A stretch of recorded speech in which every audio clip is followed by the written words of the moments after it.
We will go on to the last panelist for the day. Rajyashri, are you here? Yes, hello, I'm here. Okay, hi.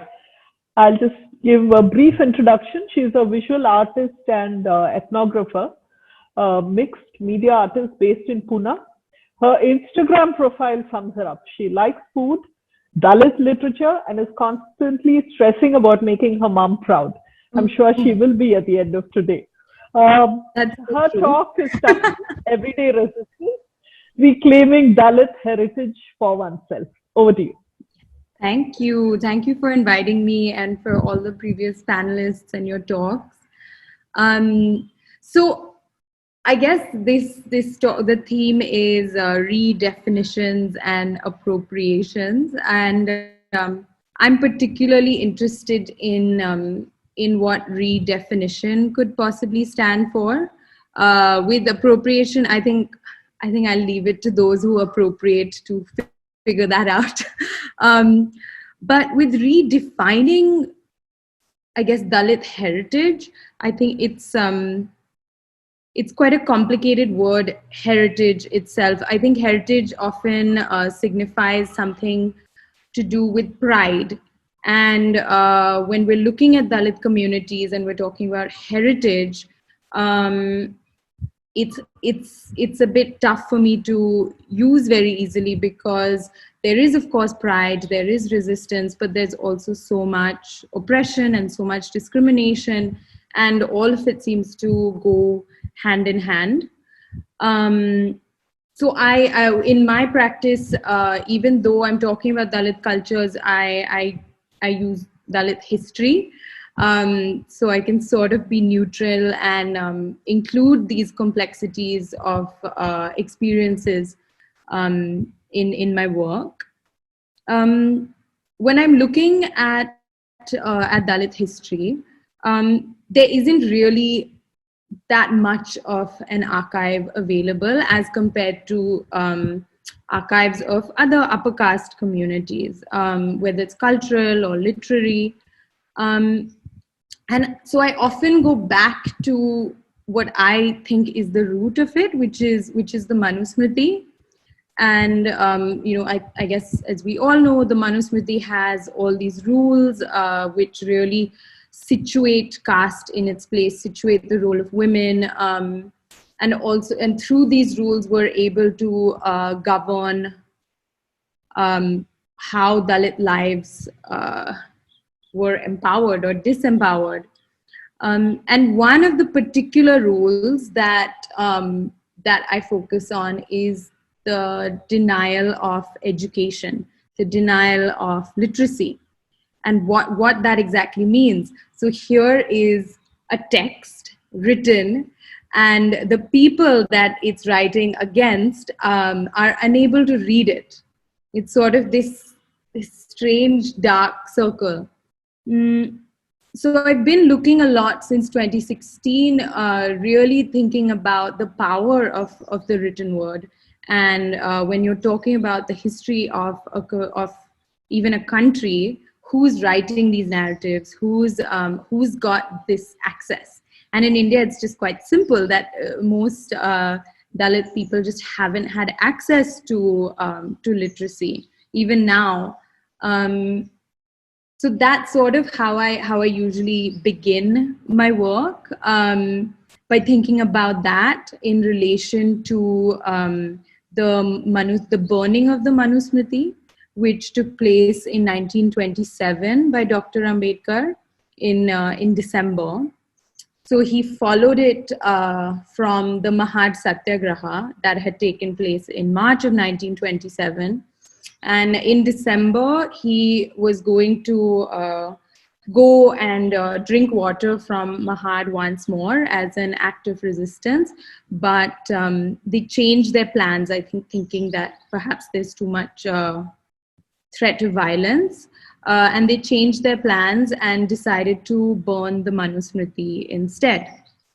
And by burning the Manusmriti, they were rejecting all of its history. They were rejecting the idea of caste, and they were rejecting this hierarchy. and for me, it really symbolizes that we need to how important this access to education has been for my community, how important this access to just simply learning how to read and write has been, mainly because it allows us to tell our own stories finally. And the reason there isn't enough of Dalit archives, say, is because we haven't been able to necessarily produce them. So even when we're looking at, say, photography or video, again, these are tools that were expensive. And only now, really, with this democratization of, everybody having phones, everybody having easy access to this technology, are we really seeing these archives being created every single day. That's one thing that I'm particularly interested in. But like more specifically, I've been interested in Dalit literature. Now, Dalit literature really, I think, blew up in the 60s, 70s, 80s. And I think it has its relationship with how much access people got to education. And I think the more slowly, the more that people were able to access education, I think one of the first instincts perhaps is that you want to write your own story. You want to write your own history. You want to write what you have been feeling, because perhaps you're the first person in your family for hundreds of years, if not thousands, to be able to do so. So I've spent a lot of the last 4 years sort of devoted to trying to just read as much Dalit literature as possible, as part of the work, but also personally, because I didn't learn enough about my own heritage in the schools that I went to. I think none of us really learned about caste. So it's been a sort of personal exercise to, learn instead of, hounding my family for things. Why not actually see how much Dalit literature actually exists, which like a lot of it does, and learn it as just this way of learning about Dalit history. And a particular sort of, I don't know, I'm interested in food, as you said. I'm interested in food, not really for the food itself, but I'm interested in how sort of everyday things like eating and drinking and maybe walking around and falling in love, how these are impacted by caste. Now, the Manusmriti also has a lot of rules around eating and drinking. It forbids intercaste dining, which is still practiced. It also in some places suggests like the diets that people are allowed to have, how Dalit people are only allowed to eat like scavenge really. And I think in 2016, when the Una protests took place, it shook me, and I started thinking more seriously, not just about beef, but just about what is my family's relationship with food, what is my community's relationship with food. And the more I started sort of looking for it, I did come across some academic texts. Well, the main one was Isn't This Plate Indian? Written in 2009 by the Women's Studies Center in Pune University. So this was an incredible text. And there was also a Marathi Dalit cookbook written by Shahu Patore. I think it had just come out in 2016, just then. So these were the only real resources that I found. And I think in a naive way, I was sort of thinking, why aren't there more Dalit cookbooks? And even that phrase, Dalit cookbook, it sounds a bit ridiculous, because a cookbook often implies that you have a kitchen that with all these utensils and ingredients. It always implies that you can read and write, which is again one basic thing that not many people have access to here. And it also implies that in a way you can cook the food of another community, of another person's, and you will also then experience what they are experiencing. Maybe you'll be transported to their country or their lives. And this I find quite uncomfortable, because especially with Dalit food, there's not, obviously there's joy, there's celebration, there's feasting like every other community, but there's also so much guilt around eating certain kinds of foods. There's shame attached to it. There's hunger. That has always been quite a strong theme in most of the Dalit literature I've read. There's eating leftovers and begging, not as solitary sort of personal experiences, but as caste-based practices.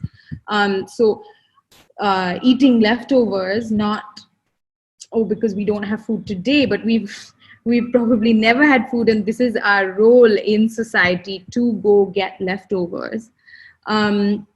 So I started learning about these more and more through Dalit literature, through reading more autobiographies.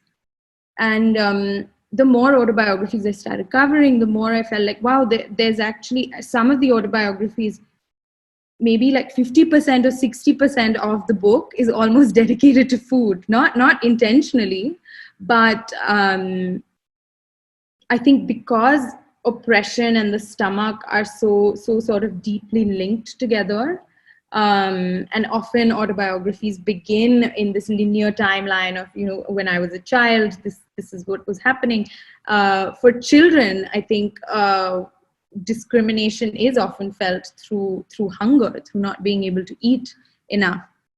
So I started noticing all this, and then also feeling like, wow, there's perhaps no need for a Dalit cookbook as such, because all of these autobiographies have so much writing about Dalit food, and they teach you so much of it without sort of simplifying it. With the whole sort of format of a cookbook is so like it doesn't tell you about what the person has perhaps been experiencing while eating that, other than some sort of delicious narratives or something like that. But I think it's almost quite reductive in a sense. And as part of my practice, I then began to every autobiography I read, I would underline each and every part that the writer was talking about food, whether it was, I went to school and I had to skip school to go hunting in the forest or to go foraging because I was hungry, and Guruji beat me the next day, but I had to risk it. Or sneaking in some beef, or dealing with alcohol addiction, water. I sort of water and food sort of go together. So I started underlining all these things, and then I began creating little booklets, which I called recipe booklets, that made it sound almost like a recipe. I'll share them with you all. Maybe I can, I'll just share one right now. Okay. Yes. Can you all see this? Yes. Yes, great. Thanks. So this recipe booklet I've called "Do You Have the Courage to Drink from the Pond?" And it's based on Daya Pawar's autobiography called Baluta. It was translated just in 2016 or 2017 into English. And the photograph here is of my family members, so my brother and my cousins and my aunts, just sitting by some mangoes that they had just collected. So what I do is I do weave in my family narratives, but through photography, because I also recognize that a lot of our family photos, perhaps like everybody else's family photographs, are often revolving around birthdays or celebrations or activities that involve a lot of food. And I wanted to sort of address that and also respect that as its own narrative of food. But yes, so do you have the courage to drink from the pond? This is Dabba. Long to see your wife in a 5-yard sari like Brahmin or Banya women, instead of the 9-yard sari in the traditional Mahar style. But mother might have none of it. You might feel aggrieved. One day, if the dabbawala does not arrive on time to fetch your lunch, your wife might worry that you have nothing to eat. She might come to your office with your sister and your lunch. Feel touched by the gesture, but worry about what your friends in office might think of her. They might not recognize her as your wife. They might take her to be a servant. They might call you a sly dog for having a hot one as a maid. Feel embarrassed for not having the courage to tell them the truth. This one is tea. On Eid, your lover might put a glass bowl of sheer kurma, a delicacy made of vermicelli and milk, and into your sister's hand and say, "This is for him." You might be halfway through a glass of tea. A viciousness might awaken you. Think about how her people avoid your home and see you as unclean. Stop your lover. Ask her if she really loves you. Ask her if she will drink this tea that has touched your lips. She might say she would drink poison if you gave it to her. Watch her swig the tea that has touched your mouth.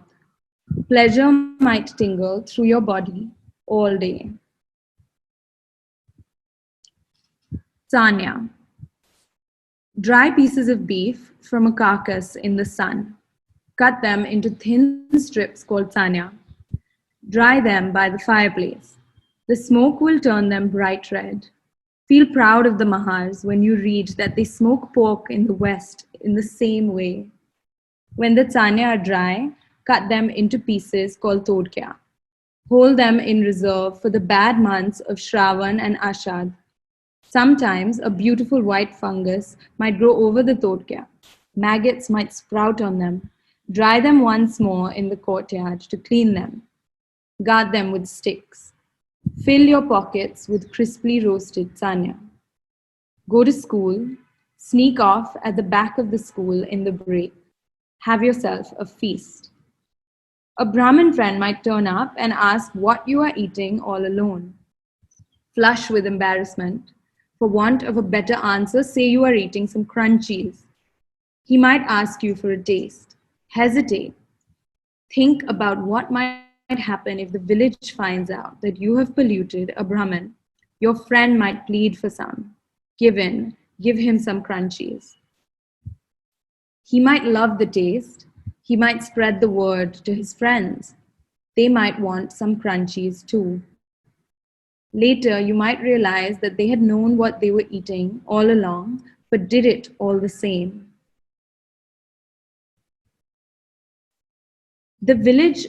Soma Mahar.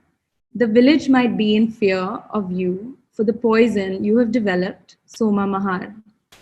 If you deploy this pure white weapon, the cattle in the village will begin to die off one by one. Although it is a horrible thing to do, use it only when a money-maddened tyrant oppresses the Mahars. Mix the poison with some millet or work it into a bhakri. In the dead of night, when no one can see, feed it to the animal. Any stripling, even a child the size of a fist, can do this. Kill 2 birds with 1 stone. You get to land a blow to the enemy and the meat and the hide of the animal too. Baluta. Take the village taxes into town. Run in front of the horse of any important person coming into the village. Tend to his animals, feed and water them. Give them medicines, make proclamations announcing funerals from village to village, drag away the carcasses of dead animals, chop firewood, play music day and night at festivals. welcome new bridegrooms at the village borders on their wedding day. For all this, get your balut, your share of the village harvest. Go with your family when the grain has been stacked on the threshing floor. Carry a coarse blanket. Claim your share. The farmers might grumble as they hand over the grain. They might call you low-born scum. Don't be a pushover. Give the Marathas as good as you get. They might try to fob you off with grain from the top of the heap where it is at its thinnest. Demand grain from the bottom where the ripe grain settles. If they don't agree, spread your blanket on the grain. Make the Marathas give you whatever is beneath. This might be accompanied by a stream of abuse. Ignore them completely. Tie up your bundles. Alcohol. After Dada dies, methodically and carefully smash his still and all the paraphernalia that goes with distilling. Have no use for such an inheritance. In later life, never become addicted to alcohol. You might face many trials. You might often be deeply disturbed. On more than one occasion, you might contemplate suicide. But instead of drowning your sorrows in alcohol, the word might evoke a series of family tragedies. Don't become a complete teetotaler. When hobnobbing with important people, drink a peg or two. But you might be more interested in the food that accompanies the drinks. Intoxicate yourself with life, a natural internal intoxication that makes the high of alcohol seem pale in comparison. That's it. So the end of it just says, from Daya Pawar's Baluta. And I'll go back to me. So these are the sort of booklets I create, and I've made about 15 or 16 of them. I'm very, very slow at reading nowadays, but I mean, it's sort of since 2017. And I don't really rush myself too much. Whenever I do come across an autobiography, I'll sit and sort of put it together as a recipe and a recipe booklet. And then these often inform my later like work, like sculptures or these photo archives and things like that. But I'm more interested in, like, I do love doing these recipe booklets because it is an active sort of redefining in some ways of this Dalit literature, but acknowledging that, you know, this hasn't come from my head alone. And also that I don't perhaps need to go and do on-ground ethnographic research when there is so much available in Dalit literature that perhaps just hasn't been looked at in that lens too strongly. Just a point of time, Rajesh. Oh yes, sure. A minute or so. Perfect. I was just ending, so great. Yeah, and I think because most of my work is shown in galleries where, you know, unfortunately the audience is mostly upper caste. These booklets, they can sort of take them and then go and buy this literature for themselves and read about it, just as a way to push that, you know, there are so many possibilities available for learning about Dalit history, and people don't have to always end up with just sort of one reference or one person's things. That's it. I'll end. Thank you. Thank you very much. Thank you, Rajyashri. I think that rounded off 4 very fascinating talks by 4 people who are so multifaceted. I think that's what makes them good at what they do. Tom, do you want to attempt a summary?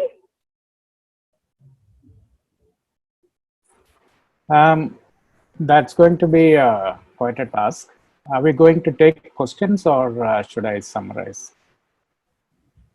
I suggested, yeah, because we don't have any questions as of now. So all right. Oh.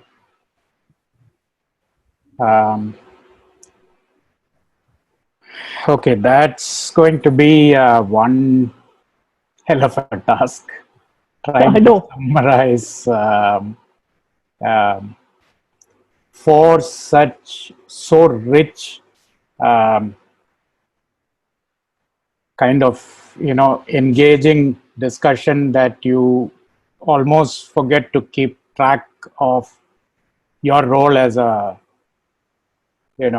person to keep note of it. You are so involved in it that it's been extremely engaging and making my task of trying to recap very difficult. But nonetheless, I think let me try and for the participants as well, excuse me, try and see what the key messages of each one of them were saying. There is much more, and I know I will not do full justice to it. So some key things that my takeaways, you could add on yours to that. And I'm sure this is like looking at this multi perspective of the same object that I think was the key message that came through each one of them, the multiple ways of it, the complexities of it. And therefore, here's an attempt at what my takeaways were.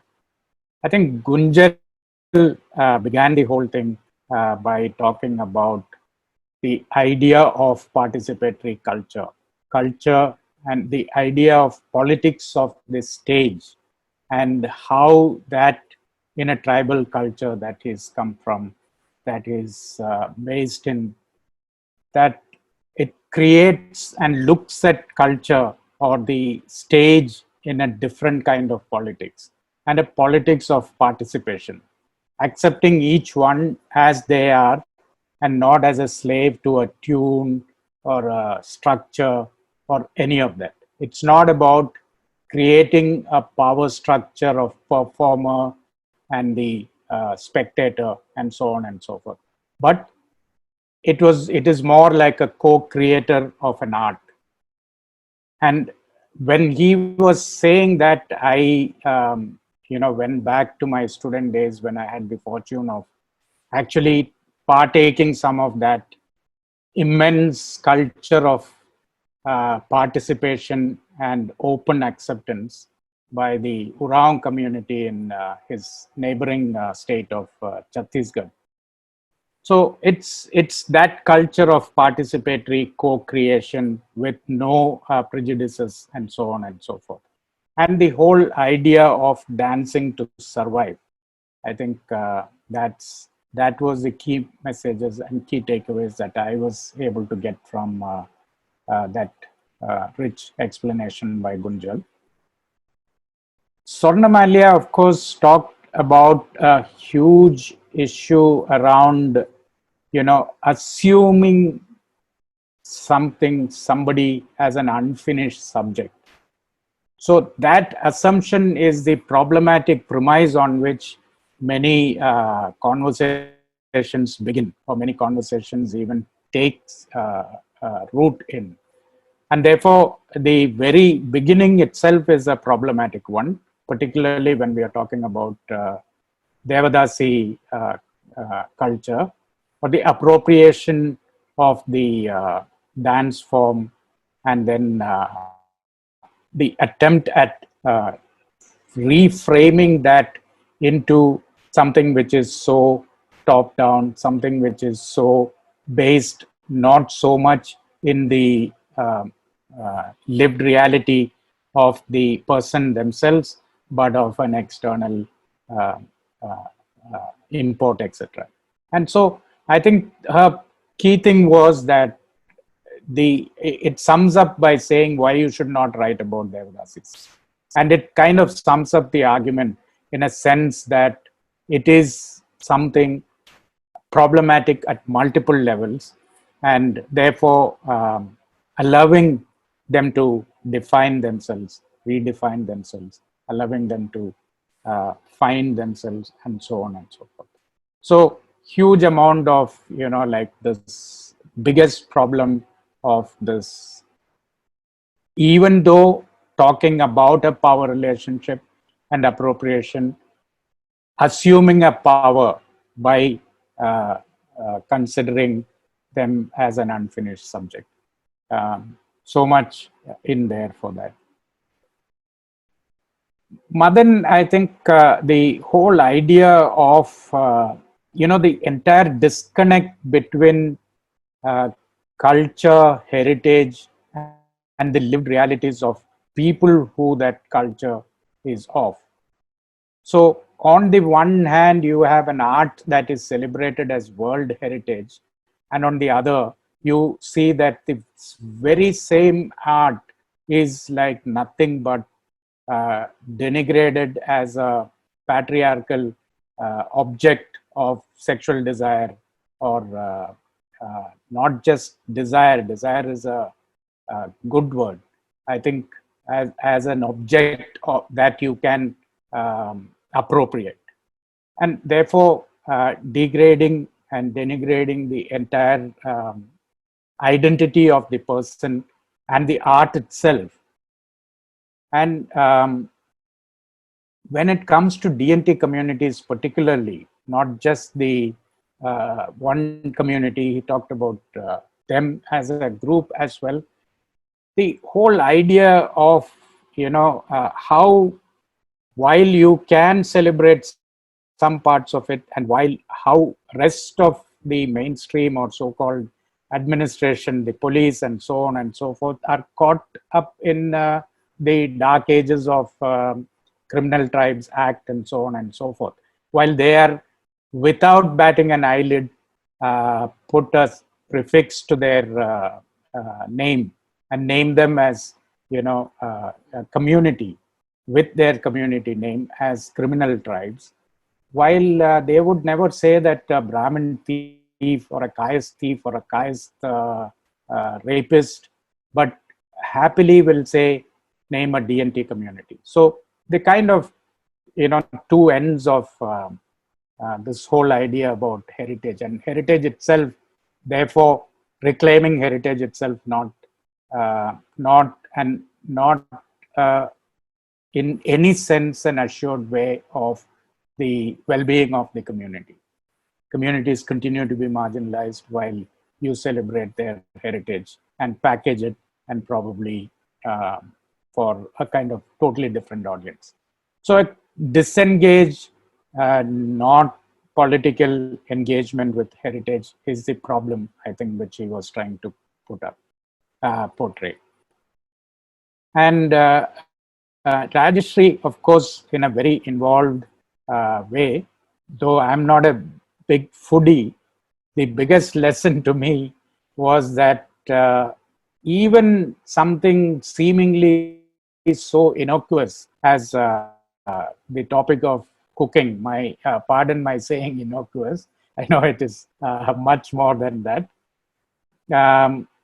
Cooking is deeply political.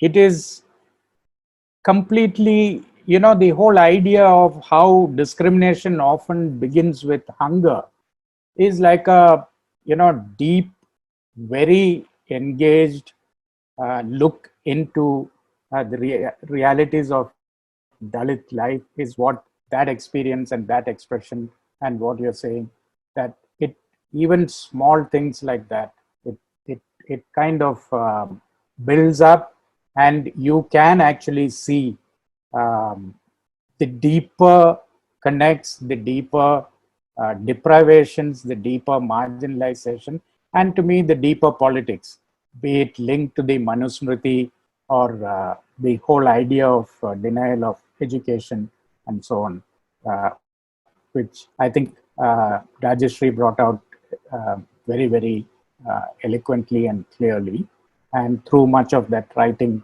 as well. And I think one thing was that, the whole idea of what is heritage, I think that is where she began her discourse. What is heritage? And often you look at heritage as something to be proud of. You take pride in your heritage, but that's a difficult one when you talk about from a Dalit perspective. And therefore, is that again, like earlier Swarnamalia was saying, for something to be looked at as an unfinished subject and therefore needing an external intervention, or is that something that need to be self-claimed, reclaimed, so on and so forth. So in a sense, I see a huge connect between all of what the panelists said, as well as the distinct delineation of this whole idea of heritage, etc. And since today being the death anniversary of Che, like he said, the revolution is not an apple that falls when it is ripe. You might have to make it fall. So similarly, I think much of the message in a sense was that there is an internal drive that is required. There is an internal drive that needs to be respected. There's an internal politics and leadership that when we talk about subaltern, that needs to be respected, that needs to be not just respected, I think that needs to be engaged and walked along with. That's how I would see, in a sense, there's some, I'm sure I missed quite a bit of richness, but